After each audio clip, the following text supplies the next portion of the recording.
रूस यूक्रेन युद्ध में नेटो और तमाम पश्चिमी देश यूक्रेन के साथ कंधे से कंधा मिलाकर खड़े हैं।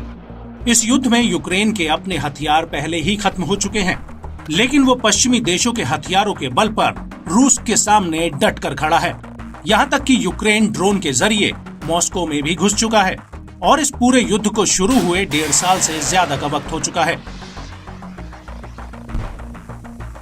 एक तरफ जहां यूक्रेन का आधे से ज्यादा हिस्सा खंडहर में तब्दील हो चुका है, वहीं दूसरी तरफ रूस को भी रुपयों पैसों और हथियारों के मामले में तगड़ा झटका लगा है। लेकिन सवाल ये उठता है कि इस युद्ध में यूक्रेन को कितना नुकसान हुआ है। तो आपको बता दें कि यूक्रेन ने माना है कि रूस के खिलाफ जवाबी कार्रवाई में अमेरिका द्वारा सप्लाई किए गए करीब 10 अरब डॉलर के हथियार स्वाहा हो गए हैं।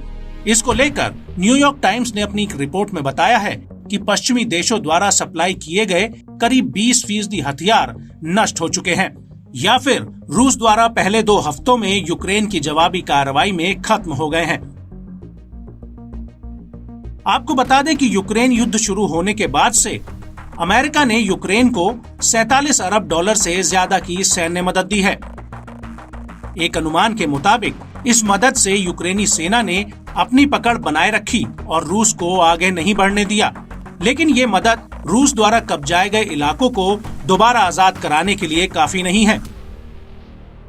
रिपोर्ट के मुताबिक व्हाइट हाउस ने यूक्रेन को 13 अरब डॉलर की अतिरिक्त सैन्य सहायता को मंजूरी दी है और मदद के जरिए अमेरिका अपने सबसे ताकतवर और महंगे हथियार जैसे M1 Abraham tank, patriot missile defence system और हिमार्स रॉकेट लॉन्चर यूक्रेन को दे रहा है।